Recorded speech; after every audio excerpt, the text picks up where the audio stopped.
사랑하는 영락교회 지체들에게 주 안에서 평화 인사를 전합니다. 오늘은 2023년 5월 10일 수요일입니다.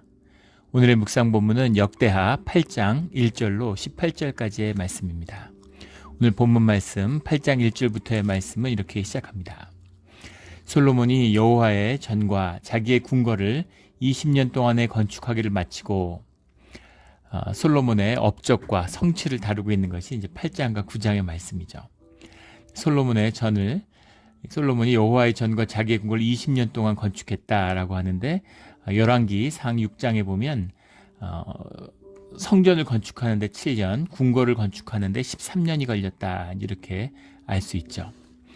또 이것을 이제 비판적으로 보면 어떻게 성전을 7년에 지었는데 자기 궁궐을 13년을 지을 수가 있느냐 이렇게 볼 수도 있겠지만 성전의 규모보다는 이제 왕실의 규모가 궁궐의 규모가 훨씬 클 수밖에 없죠. 왕성을 이제 경비하는 군대부터 관리들과 이런 사람들이 다 같이 사는 거니까 궁궐의 규모가 압도적으로 클 수밖에 없습니다. 그리고 7년이라고 하는 숫자는 주님이 이루시는 주님의 시간이다라는 뜻이 들어있는 것이죠. 그래서 그 7년과 13년의 의미를 너무 그렇게 현상적으로만 이해할 필요는 없다고 볼 수도 있겠습니다. 2절에 후람이 솔로몬에게 되돌려준 성읍들을 솔로몬이 건축하여 이스라엘 자손에게 거주하게 하니라. 이것도 열왕기상에 나오는 후람이 많은 도움을 줬죠. 후람 왕이 이 건축을 위해서 많은 도움들을 주고 사람도 보내주고 물자도 보내줬기 때문에 거기에 대한 감사의 답례로 솔로몬이 성을 주게 되는 거죠. 근데 그 성을 후람이 받았는데 그 성들이 생각보다 효용이 없는 겁니다. 그리고 바닷가 도시고 항해 도시, 무역하는 도시를 하는 사람들인데 내륙에 성읍들을 받았는데 별 도움이 안 되는 거죠. 그래서 그 성읍들이 이제 돌려주게 되는 겁니다. 필요 없다고 돌려주니까 솔로몬이 그 되돌려 받은 성읍들을 건축해서 이스라엘 자손들을 거주하게 했다. 그러니까 쓸모없는 땅 같은 곳조차도 개척해서 살기 좋은 곳으로 만들었다. 이런 거죠.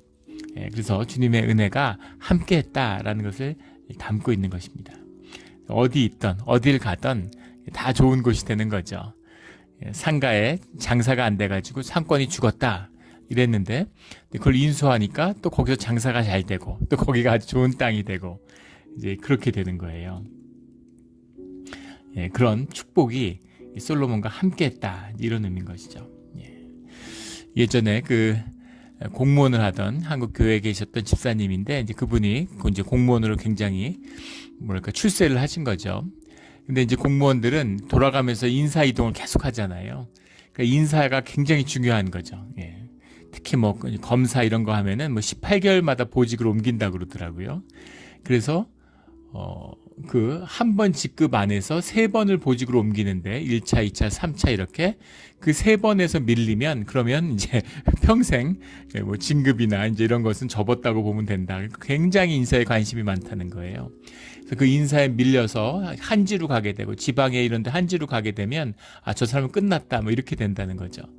그런데 그분이 이제 계속 그렇게 이제 그 어려운 곳, 힘든 곳으로 가도 기도하고 주님의 뜻인 곳으로 보낸 곳으로 받고 소명에 열심히 하고 사람 관계, 인간관계 이런 데 눈 돌리지 않고 열심히 본인의 일을 했는데 주님의 인도하심이 있었는데 잘 풀리는 거죠. 그러니까 재밌는 건 갈 때는 한지고 로비를 안 하고 누구 뒷배가 없고 이래서 밀려서 어디 한지로 가서 안 된 줄 알았는데 거기서 잘 되고 또 거기서 잘 되고 이러니까 그분이 간 곳이 좋은 임지가 돼서 다 글로 가려고 거기에 가야 승진한다. 거기에 가야 잘 된다. 이런 식으로 사람들이 가더라. 그래서 그게 아무것도 아니더라. 이런 고백을 예전에 들은 기억이 납니다.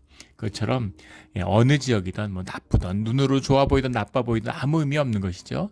본질을 붙들고 계시는 주님이 회복의 역사가 있으면 그러면 회복되는 거죠.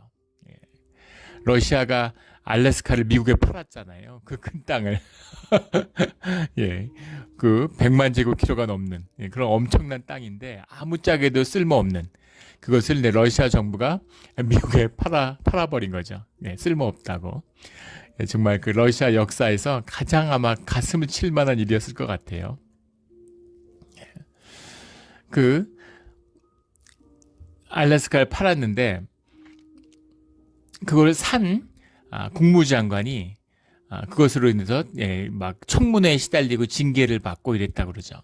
그 당시 언론에 보면 기사에 쓸모없는 세상에서 제일 쓸모없고 큰 냉장고를 돈을 주고 샀다고, 아무짝에도 쓸모없는 땅이라고 생각했는데 지금은 뭐 전략적 안보적인 이유는 말할 것도 없고 석유가 나잖아요.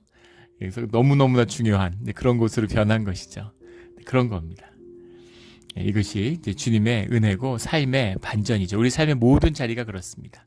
안 좋아 보이는 것, 나빠 보이는 것, 별 볼일 없어 보이는 것이 그 안에 숨어있는 깊은 샘물을, 밭속에 감춰진 보물을 찾으면 그것이 이제 옥토가 되고 귀한 그런 밭이 되는 거죠. 이런 솔로몬이 받은 축복이 오늘 우리의 축복이 되기를 주의 이름으로 축원합니다. 동일하신 주님이 함께 하시니까 그 동일한 축복이, 본질의 축복이 주어지는 것이죠. 3절에 솔로몬이 가서 하마소바를 쳐서 점령하고, 하마소바라고 하는 것은 이제 소바 땅에 있는 하맛이 아니라 소바와 접한 하맛이라는 뜻입니다. 하맛은 아람 사람들의 이제 그 성읍이고 소바는 시리아를 의미하는 거죠. 그래서 시리아 땅에 맞댄 가장 북부, 메소포타미아 지역에 가장 가까운 북부 지역에 있는 땅이란 뜻이죠. 소바의 접경 지역에 있는 하마 땅, 하마 소바를 쳐서 점령하고, 또 요걸 갖고서 여러 논란이 많은데, 왜냐하면 이 점령하다라는 표현이 같은 사건을 다루는 열왕기에 나오지 않고 솔로몬에 대한 어떠한 역사 기록에도 솔로몬이 전쟁을 하거나 그랬던 병력을 동원했다는 얘기가 없습니다.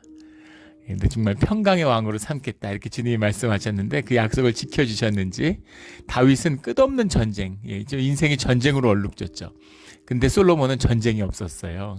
솔로몬은 참 아버지의 은혜를, 주님의 은혜를 톡톡히 맛본 왕이죠. 보통 큰 제국의 왕이 되고 큰 왕국의 왕이 되면 정복 전쟁을 하잖아요. 새 판세를 이루기 위해서. 근데 다윗 시대에 이뤘던 그 판세를 그냥 40년의 치세 동안 누리기만 했습니다. 흥왕함이 끝나지 않는, 그 안에 많은 문제가 있었을 때지만 적어도 솔로몬의 치세 가운데는 드러나지 않았어요. 그래서 주님의 정말 은혜를 톡톡히 맛본 그런 솔로몬이죠. 그래서 하마소바를 쳐서 점령했다라고 하는 것이 이제 군사적인 원정을 의미하는 것은 아닐 것이다, 뭐 이렇게 보는 의미도 있습니다. 거의 솔로몬의 삶 가운데는 전쟁이 없었다는 큰 축복이죠. 4절에 또 광야에서 다드모를 건축하고 하맛에서 모든 국고성을 건축하고, 다드모이라고 하는 것은 이제 오늘날 팔머리를 말하는 거죠. 팔미라를 말하는 거죠. 팔미라가 지금도 아주 중요한 곳이죠. 팔미라의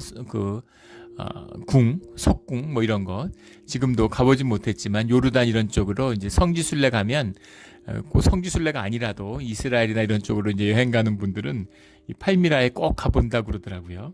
이것이 사막길인데 바빌론으로 향하는 최단거리가 안에 있답니다. 그래서 교통의 요지기 때문에 이것이 굉장히 군사적으로도 요충지인 거죠. 그곳을, 근데 그 지금에 있는 팔미라에 있는 모든 건축물들은 로마가 지은 것이고, 이제 솔로몬 시대의 것은 남아있지 않지만, 그 다드몰이라는 것은 이제 건축한 것은 솔로몬이었다라는 거죠. 하맛에서 모든 국고성을 건축하고, 국고성이라는 것은 세금을 거두어들이는 것이기도 하지만 동시에 무기 같은 것을 보관 관리하는 전략적인 전략 요충지이기도 한 것이죠. 국고성들을 건축하고, 또 5절에 윗 베토론과 아랫 베토론을 건축하되, 베토론이라는 것 사이에 그 계곡이 있어서 이제 강이 흘렀다고 하죠. 그것을 사이에 두고 윗 베토론, 아랫 베토론 이렇게 나누었다고 합니다. 성벽과 문과 문빗장을 있게 하여 견고한 성읍을 만들고, 6절에 바알락과 자기에게 있는 모든 국고성들과 모든 병고성들과 마병의 성들을, 바알락이라는 건 남쪽에 있는 블레셋을 대항하는 그런 요새 도시인데, 그것에 이제 병거를 갖추고 그 마병들의 성들을 갖췄다. 그래서 그곳에 근처에 무기토가 있잖아요. 무기토에 이제 솔로몬의 말들이 있는 이제 그런 것을 갖췄다는 겁니다. 전쟁이 없게 하겠다고 하는 주님의 약속이 있었지만 또 그런 전쟁이 일어날 수 없는 그걸 지키는 그 전쟁의 준비, 요새를 만들고 말을 키우고 병력을 키우는데도 소홀함이 없었다라는 거죠. 이것이 진정한 신앙의 모습입니다. 전쟁을 두려워하는 자는 전쟁을 피할 수 없다. 이런 말이 있죠. 전쟁을 준비하는 자만이 전쟁을 피할 수 있다. 이런 말이 있습니다. 전쟁을 두려워하고 전쟁을 안 하려고 하면 전쟁을 맞이하게 되죠. 그래서 전쟁을 두려워하면 안 되는 거죠. 예. 그런 중요한 전쟁을 대비하고 준비하는 그런 모습을 갖췄다라는 겁니다. 주님의 은혜가 임한다고 하는 것. 주님의 은혜가 임하고 주님이 하시니까 내가 할 게 뭐가 있어. 그런 게 아니죠. 그건 생각이지. 주님의 신앙의 진실을 사는 사람들은 신앙이 뭔지를 알아요. 주님의 함께하심, 주님의 은혜가 우리한테 임하는데 그 권세를 위임받고 그 믿음의 가운데서 그 능력에 힘입어서 우리가 땅을 다스리고 우리가 주님의 권세를 땅에서 행하는 것입니다. 땅을 차지하고 다스리라고 하는 생명의 비밀이 그곳에 있는 것이죠. 예, 그래서 열심히 사는 거예요. 주님이 도와주시니까 로또 타게 해주실까요? 그거는 마귀의 짐승의 방법입니다. 예, 짐승의 방법을 대표하는 게 로또죠. 그 짐승의 역사가 세상 가운데 지배하고 있다는 걸 보여주는 것이 로또예요. 예, 로또에 될 확률이 미국에서 슈퍼로또에 당첨될 확률이 번개를 9번 연속으로 맞을 확률보다 낮다고 그러죠. 살면서 번개 맞아 보신 적 있습니까? 번개 맞는 분 본 적 있어요? 확률의 얘기지 번개를 9번 연속 맞는 사람이 어디 있습니까? 말도 안 되는 소리잖아요. 그런데 슈퍼로또를 당첨되는 사람들은 계속 나오죠. 그래서 조작됐다 이런 얘기도 음모론도 끊이지 않지만 뭔가가 있는 거예요. 예. 그리고 2등, 1등 한 사람이 몇억 불을 탔네, 1 빌리언이 넘었네, 난리잖아요. 빌리언이 넘는 돈, 조 단위의 돈을 복권으로 타요. 갑자기 재벌이 탄생하는 거죠. 그런데 2등은 얼마 받는 줄 아십니까? 2등은 10만 불도 못 받는다고 그러죠. 뭐든지 하나를 몰아주는 센세이션을 일으켜야 되니까 이제 그런 거죠. 전형적인 짐승의 역사를 대표합니다. 누워있는데 입속으로 그냥 뚝 떨어지는 거죠. 사실 우리가 바라는 축복은 그런 거죠. 예, 세상에서 안일함을 얻고 세상에서 부를 얻고 남보다 잘 되고 의스되고 이런 거잖아요. 그러나 주님의 축복은 그런 것이 아니죠. 주님은 열매를 주시는 게 아니라 씨앗을 주십니다. 그래서 우리에게 눈물과 땀을 흘리면서 땅을 기경하라고 그렇게 말씀하시죠. 열매를 주시는 게 아니라 땅을 주세요. 땅을 열심히 기경하고 파고 씨를 뿌리고 눈물을 흘리며 씨를 뿌리러 나가는 자는 그 감사와 축복을 거두는 것입니다. 이것이 주님의 축복의 역사죠. 주님의 축복이 함께 하시지만 또 솔로몬이 열심히 왕국을 다스리는데 열심을 다했다는 거예요. 솔로몬이 열심히 해서 잘 됐느냐? 전혀 아니죠. 솔로몬이 아무리 열심히 한다고 세상에 열심히 해서 잘 된다 그러면 안 되는 사람이 누가 있겠습니까? 열심히 하고 최선을 다하지만 그 끝에서 내가 할 수 없는 일을 주님이 이루어 주시는 겁니다. 그런 축복의 맛을 주님의 한없는 은혜를 깊이 경험하며 살아가는 우리의 삶의 자리가 되기를 주의 이름으로 축원합니다. 7절 7절에 이스라엘이 아닌 헷 족속과 아모리 족속과 브리스 족속과 히위 족속과 여부스 족속에 남아있는 모든 자 곧 이스라엘 자손이 다 멸하지 않았으므로 그 땅에 남아있는 그들의 자손들을 솔로몬이 역군으로 삼아 오늘에 이르렀으되. 그러니까 이건 무슨 얘기일까요? 여러 이야기들이 있는데 9절에 오직 이스라엘 자손은 솔로몬의 노예로 삼아 일을 시키지 아니하였다 이렇게 나옵니다. 이스라엘 자손 노예가 되지 않았다라는 건 당연한 얘기죠. 레위기 25장에 나오는 동족을 노예로 삼을 수 없습니다. 그런데 열왕기상 5장에 보면 이 20년에 걸친 그 건축 사역을 통해서 노예 노동이 있었다는 사실을, 이스라엘 사람은 노예로 삼지 않았다는 일을 기록한 것을 뭐라고 봐야 되겠습니까? 이 민족이나 이 솔로몬의 권역에 있는 사람들을 끌어다가 노예 노동을 시켰다는 거예요. 그래서 그 열왕기상에 보면 한 18만 명 정도가 강제 노역을 했고 그 중에 한 3만 명은 이스라엘 사람이었다라고 나옵니다. 노예는 아니었을지 몰라도 강압적인 폭압적인 그런 정책이 시행됐다라는 사실을 볼 수 있죠. 물론 이 시절에 무슨 그 메소포타미아나 애굽 지역의 그 노예 노동을 생각한다면 이건 노예 노동도 아니야, 아무것도 아니야, 이건 사실 이렇게 옹호할 수도 있겠죠. 그리고 그런 뉘앙스가 담겨 있어요. 그런데 사실은 이런 강압적인 정책이 훗날 유다와 이스라엘이 분열하게 되는, 이 다윗의 왕국이 분열하고 이스라엘의 하나됨이 깨지는 원인이 되죠. 이것은 분명히 잘못한 것입니다. 잘못한 거. 이걸 또 옹호하는 그런 그 말씀들도 많이 이제 설교들도 많아요. 예, 이 노아가 받은 약속을 성취한 것이다. 뭐 이렇게 얘기하는데 뭐 길게 봐서 하나님의 섭리 가운데 이루어진 일일 수도 있겠죠. 그러나 이것이 선하고 아름다운 일은 아니라는 겁니다. 그래서 이 열심과 이 노력 가운데는 솔로몬의 인간적인 것, 솔로몬의 미숙한 부분들, 또 악한 부분들, 이런 부분들도 분명히 있었다는 것을 보게 되는 것이죠. 주님이 함께 한다고 하는 것, 주님이 함께 하면 우리 안에 악이 사라지고 우리가 선한 인간으로 살아남나요? 그런 거 아니죠. 다 우리의 생각에 만들어내는 거짓입니다. 주님이 함께하고 있어도 우리 안에 악이 여전히 있어요. 주님이 우리의 죄를 용서해 주셔도 우리의 죄성은 그대로 있습니다. 용서받은 죄인일 뿐이죠. 주님의 은혜로 그것을 우리가 다스려야 돼요. 우리가 다스리고자 한다면 주님의 능력에 힘입어서 다스릴 수 있다는 겁니다. 아마 신앙을 진실하게 한 분이라면 그 말씀의 뜻이 무엇인지를 알 거예요. 우리가 원하면 내면의 악을 다스릴 수 있습니다. 악과 싸워 이길 수 있어요. 예, 육성 때문에, 본능이기 때문에 그건 도저히 거스를 수가 없었습니다. 거짓입니다. 예, 내가 악을 선택한 거예요. 그런 악한 마음이 우리 안에 있다는 것이죠. 이게 천국의 역설이라는 거 아닙니까? 예. 천국은 어떤 것일까요? 예. 천국은 어떤 것일까요? 내가 아닌 사람이, 내가 정말 내가 아니고 선하고 착하고 너무너무 순결하고 뭐 너무 아름답고 뭐라 말할 수 없는 내가 돼서 가는 곳이다. 그건 내가 아닌데 그게 무슨 의미가 있어요? 내가 아닌 존재가 가는데 나는 완전히 부정되고 나는 아닌 존재가 가는데 그 천국이 나와 무슨 상관이 있습니까? 반대로 이렇게 악하고 오염되고 죄성에 얼룩진 내가 가는 곳이면 그런 곳이, 그런 인간들이 모이는 곳이 어떻게 천국이 될 수 있어요? 답이 무엇입니까? 주님이 함께하는 비밀이 여기에 있는 것이죠. 이게 교회의 비밀이에요. 저도 그랬고 교회 처음 다니면 다 그런 말씀 하시잖아요. 크리스찬이라 해서 좀 다른 줄 알았는데 세상 사람들하고 똑같네. 똑같은 밥 먹고 똑같은 육신을 입고 있는데 똑같은 DNA를 가지고 있는데 뭐가 다르겠습니까? 다 악해요. 종교에서 속이는, 근데 선하다고 의롭다고 속이는 게 그게 문제인 것이, 그게 더럽고 역겨움을 만드는 것입니다. 우리는 죄인이에요. 하지만 주님이 그 죄를 속량해 주시고 우리를 구원해 주시기 위해서 십자가의 보혈을 흘려주셨다는 겁니다. 그 생명의 가치를 안고 있어요.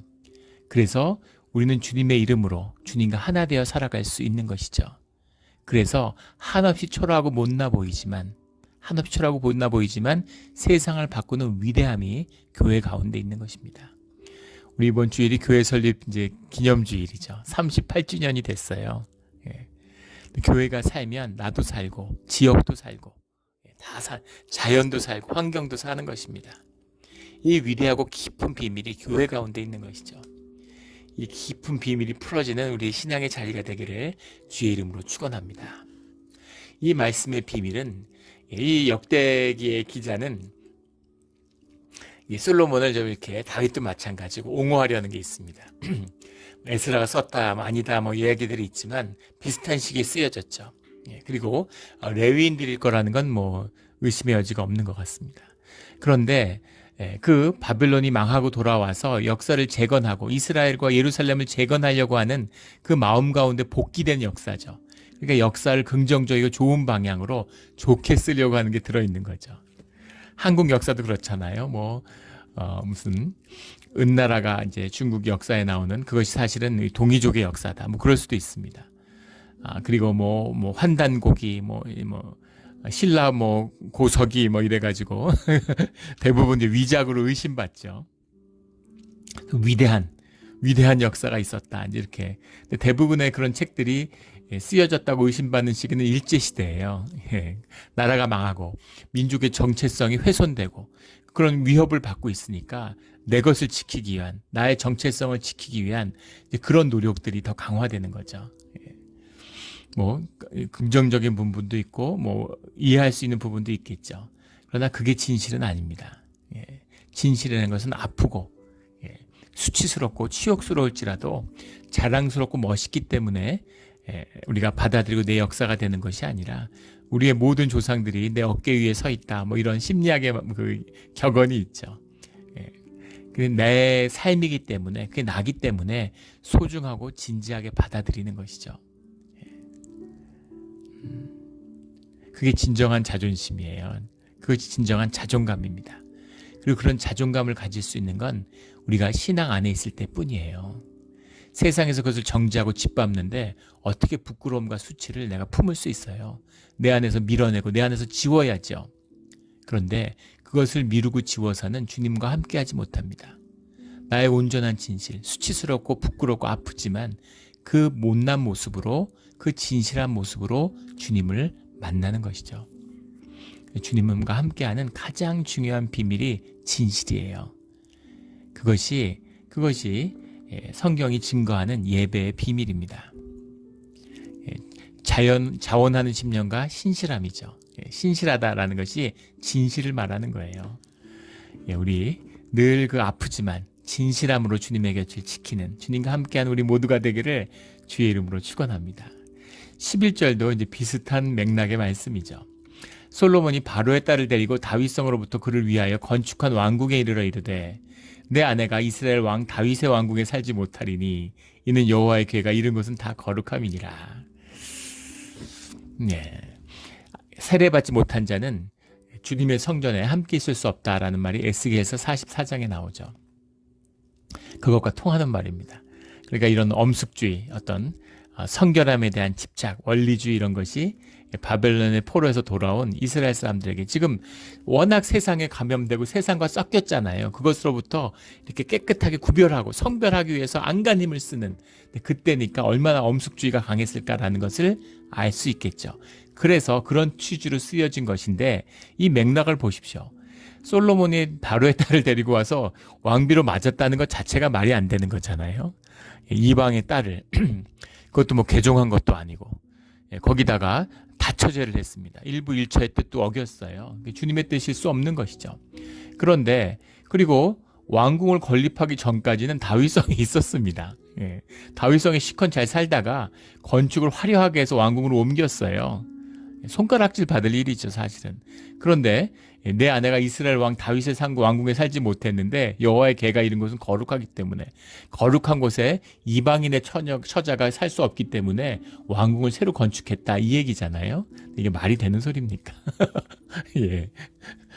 그러면 다윗성이 아니라 뭐 어디 밖에 나가서 살든지, 다윗성에 시컨 살다가 20년을 살아놓고 이제 와서 무슨 성스러운 거룩한 곳에 살 수가 없기 때문에 왕궁을 새로 지었다. 이거 말도 안 되는 얘기죠. 그러나 이런 것을 이제 역대기의 저자는 좋게, 좋은 점을 보는 겁니다. 좋은 점을 이것이 또 주님의 마음이기도 하죠.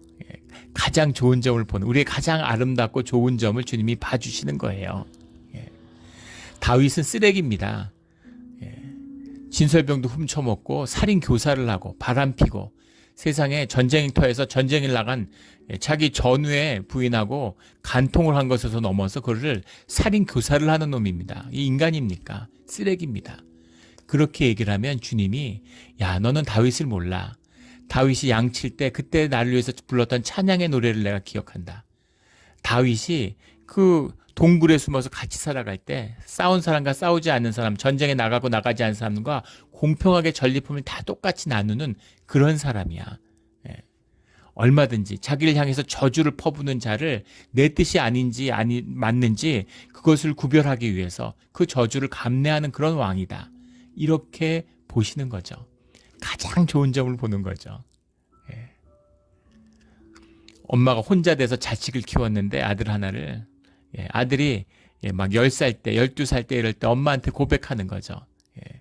우리 장군이 나중에 예쁜 색시 얻어서 결혼해야 되는데 이러면 무슨 소리냐고 화를 벌컥 내는 거잖아요. 나는 결혼 절대 안 하고 평생 엄마하고 살 거라고. 나는 엄마를 하고, 그러니까 엄마한테 정말 잘하고 잘할 거라고. 이렇게 큰 소리 꽝꽝 치던 장군이가 커서 결혼해가지고 독립해서 사는데 같이 사는 건커녕 혼자 살고 있는 어머니를 부담스러워하는 거죠. 그래도 엄마는 상관없어요. 평생에 걸쳐서 장군의 가장 좋은 점을 기억하는 겁니다. 이것이 우리를 바라보는 주님의 마음이에요.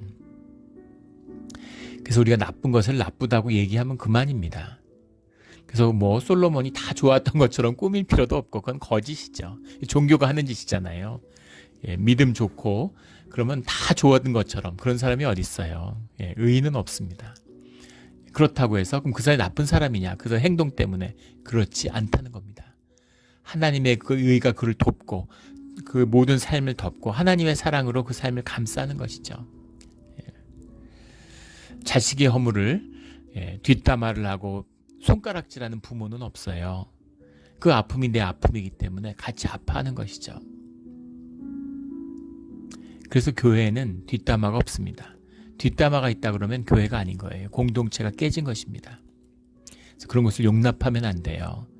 주님의 성도라면 그것을 용납하면 누가 와서 뭐 이랬대 저랬대 그러면 야 그러지 마 이렇게 얘기할 수 있으면 더 좋겠지만 그럴 수 없으면 침묵하고 거기에 동조해서는 안 됩니다. 이런 것이죠. 아픔이 있어요. 거짓이 있습니다. 그러나 십자가의 보혈이 그것을 덮는 은혜가 우리에게 함께하고 있는 것이죠. 그래서 우리는 우리의 죄에서 돌이켜서 주님 앞에 나와서 회개하고 주님을 더 알기를 간구해야 되는 것입니다. 그러면 주님이 용서해 주시겠다고 약속하셨죠. 우리 모든 허물을 용서하는 그런 주님의 깊은 뜻과 은혜를 바르게 볼고 알고 살아가는 우리 모두가 되기를 주의 이름으로 축원합니다. 12절에 솔로몬이 낭실 앞에 쌓은 여호와의 제단 위에 여호와의 번제를 드리되, 본문만 보면 솔로몬이 번제를 드린 것 같이 보이는데 그건 아니죠. 번제는 제사장이 드리는 겁니다. 솔로몬이 그 뜻과 마음을 다해서 그래서 이 번제 드리기에 열심이었다라는 거죠. 그것을 적극적으로 서포트했다 이런 의미입니다. 13절에 모세의 명령을 따라 매일의 일과대로 안식일과 초하루와 정한 절기 곧 1년의 세 절기 무교절과 칠칠절과 초막절을 드렸더라. 이게 중요한 말씀인데 여호와의 번제를 모세의 명령을 따라라는 건 모세의 오경에 전하는 율법을 따랐다 이런 이야기죠. 그래서 안식일을 지키고 초하루 한 달에 하루 첫날을 또 주님께 예배하는 걸로 드리고 그리고 1년에 중요한 세절기 무교절 칠칠절 초막절에 예배를 드렸다. 그래서 이게 일상적으로 돌아가는 거예요. 주님의 임재가 있고 빽빽한 구름이 임하고 막 불이 하늘에서 떨어지고 막 이런 걸 경험하고 사람들이 예배당에 제사장이 들어가질 못하고 성전 안에 다 서질 못하고 막 엎드려서 예배를 드리고 이런 감격을 맛봤죠. 그래서 주님이 살아계시고 우리와 함께 하신다는 걸 알았습니다. 그런데 우리가 삶에서 살아가는 우리의 신앙의 길이라고 하는 것은 안식일과 초하루와 새 절기의 예배를 드리면서 농사 짓고 소도 키우고 양들 풀 뜯으면서 그렇게 살아가는 겁니다. 이게 우리 신앙의 모습이에요. 근데 마치 이런 열기를 어떤 이런 이벤트, 이런 어떤 열정주의 이런 것이 신앙의 본질로 아는 사람들이 있어요. 종교죠. 그래서 자꾸 종교는 이벤트를 하려고 합니다. 그리고 종교는 자꾸 현상이 일상적이잖아요. 현상이 무의미하고 현상 가운데 가치와 의미를 느낄 수가 없으니까 본질이 현상에 의미를 주는데 본질과 단절되어 있으니까 그러니까 현상을 꾸미는 겁니다. 그래서 종교가 되면 그러면 막 예배당이 거창해지고 뭐 자꾸 뭘 이렇게 꾸며요. 이벤트를 자꾸 하고.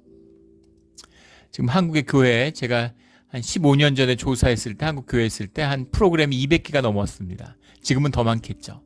자꾸만 뭔가를 만들어내려고 하는 겁니다. 미국의 복음주의. 미국에는 자꾸 부흥이 일어나요. 어디서 부흥이 일어났다. 뭐 어디서 부흥이 일어났다. 뭐 맨날 난립니다. 부흥의 본질을 몰라요. 무슨 감정적인 열정주의, 집단적인 엑스터시 같은 것. 일상에서 일탈하는 게 부흥인 줄 압니다. 그게 부흥이 아니에요. 부흥이라는 것은 주님의 통치가 우리 삶 가운데 임하는 거지 않습니까? 주님의 통치가 우리 삶에 임하면 오늘은 출근 안 하나요? 주님의 은혜가 임했으니까. 오늘 아침에 새벽 기도하고 성경 읽다 은혜 받으면 오늘은 장사 접나요? 가게 문 닫나요? 내일 세상이 망해도 오늘 한 그루에 사과나무를 심는 것이 우리의 신앙이에요. 보잘것없고 아주 연약해 보이고 형편없어 보여도 내 삶 가운데 주님이 함께 하시기 때문에 무엇과도 비교할 수 없는 소중함과 의미와 가치를 누리며 살아가는 것이 보이지 않는 신앙의 비밀입니다. 자꾸 뭘 꾸미고 뭐 이렇게 사람들이 많이 모이는 게 뭐가 중요해요? 시장에서 개 두 마리가 싸움이 나도 사람들이 구름대 같이 모입니다. 사람들 모았다고 사람들 모이면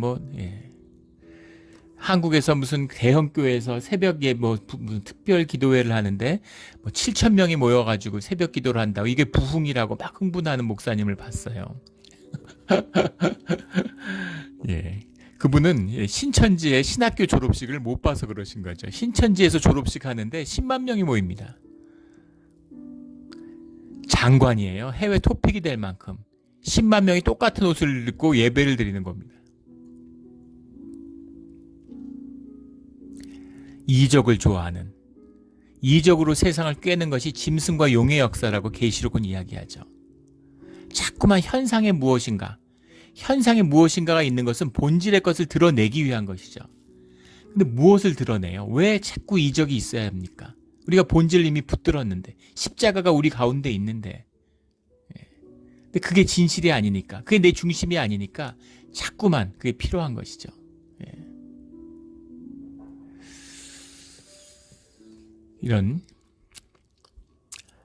그래서 우리가 주님과 함께 할 때 이런 큰 주님의 임재를 경험하고서 또 삶의 자리에 와서 안식일을 지키고 초하루를 지키며 예배 가운데 살아가는 것이죠.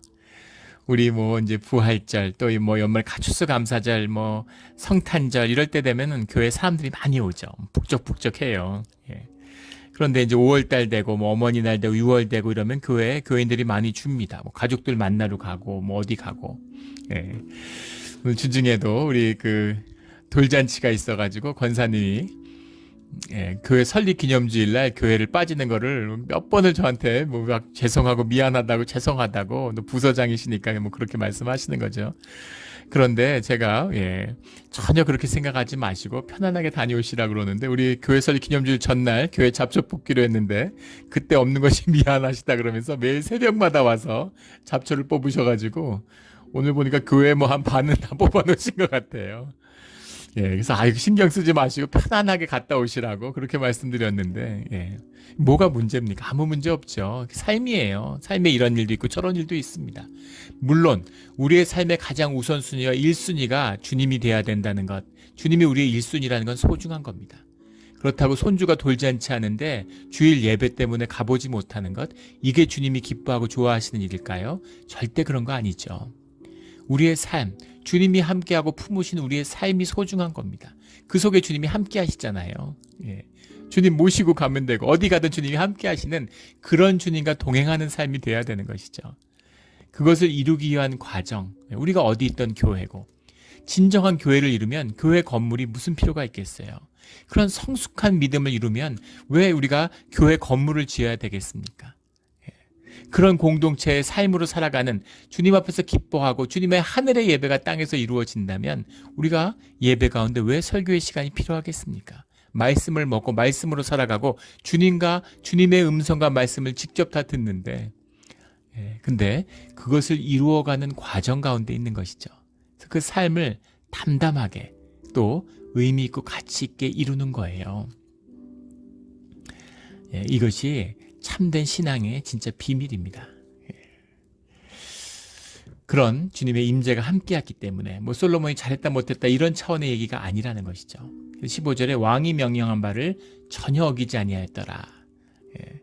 주님의 뜻으로 받아들였다는 거죠. 솔로몬이 뭐라고 이렇게 강압적인 게 있는데 이것을 어떻게 사람들이 용납할 수 있겠어요. 주님의 마음, 주님이 주신 마음이 있기 때문에 하나 됐기 때문에 주님 안에서 그것을 사람들이 덕으로 받아들였다는 것이죠. 그래서 16절에 여호와의 전 공사가 결점 없이 끝나니라. 그 마음을 주님이 받으셨고 주님의 이름을 위하여 이름을 두시는 그 성전의 공사들을 이루는, 그래서 이거는 잘잘못도 있고 지적할 것도 있고 문제도 있고 하겠지만 모든 것이 협력해서 여호와의 전의 공사가 결점 없이 끝났다라는 이 말씀을 이루는 것이죠. 이것이 우리 삶의 의미입니다. 아무리 은혜가 있고 아무리 주님의 사람으로 살아도 육신을 입고 세상 가운데 살아가는데 이런저런 문제들이 있을 수 있겠죠.